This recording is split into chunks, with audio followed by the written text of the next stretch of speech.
Up next, we have a story about someone's first child and how excited she was and how that went. Please give a big round of applause for Danielle.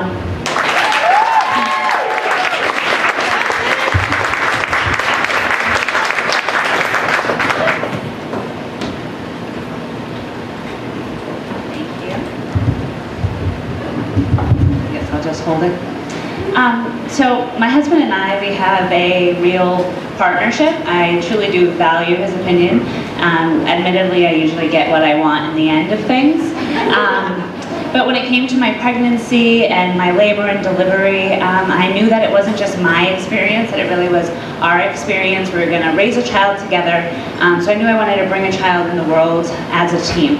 The hitch came when I realized that I wanted a natural birth. I was considering home birth, birthing centers, and Joe thought I was completely crazy. Could not understand why anyone would want to give birth without medication, and was definitely not cool with having a baby outside of a hospital.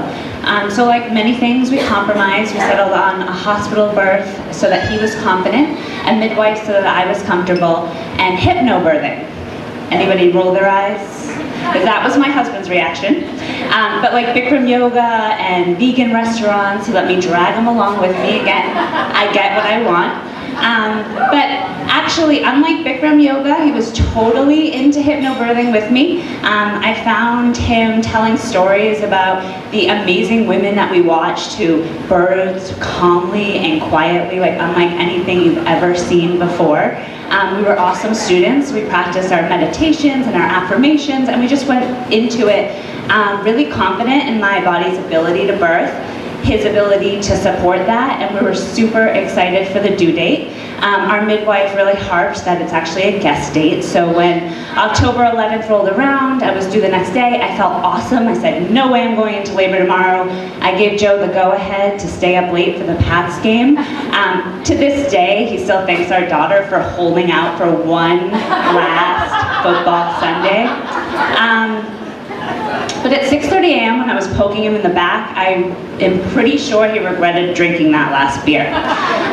And we got to the hospital, we went to the courtyard, we walked, I was breathing through all my contractions, we were doing the labor dance, I was calm, and I felt like, yeah, I'm doing this hypnobirthing thing, like this is awesome, I'm awesome, I was so proud of myself. And then we went back up to the room and shit got real. Contractions get super intense. I don't know if anybody knows that. And while I had thought of myself dancing through my whole labor and squatting in this ideal position and quietly birthing my baby, I laid down and I did not get back up, and I was not quiet. I don't know how anybody stays quiet. I wasn't screaming in pain like you see in movies. It was like more of vocalized hard work, like those annoying people at the gym. And up until that point, I was like really fear-free. But all of a sudden, my body tensed up. And panicked, I looked up to the nurse and I said, I'm gonna poop.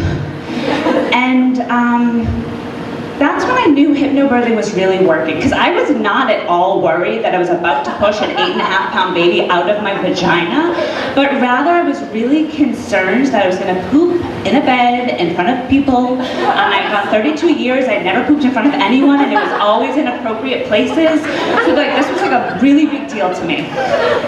But the nurse looked at me and she let me know that actually I was having a baby, and if I happened to poop, that my husband would not only not mind, but probably give me a high five.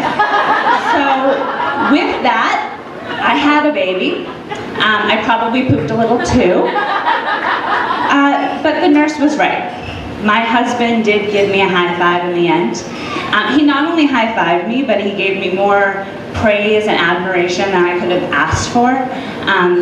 It makes me proud when I hear him tell our birth story, and it makes me really excited to have another experience like that with him again. But this time, completely fear-free, because he reassured me that out of all of the things that came out of my body that day, beside the baby, poop was the least disgusting. Thank you.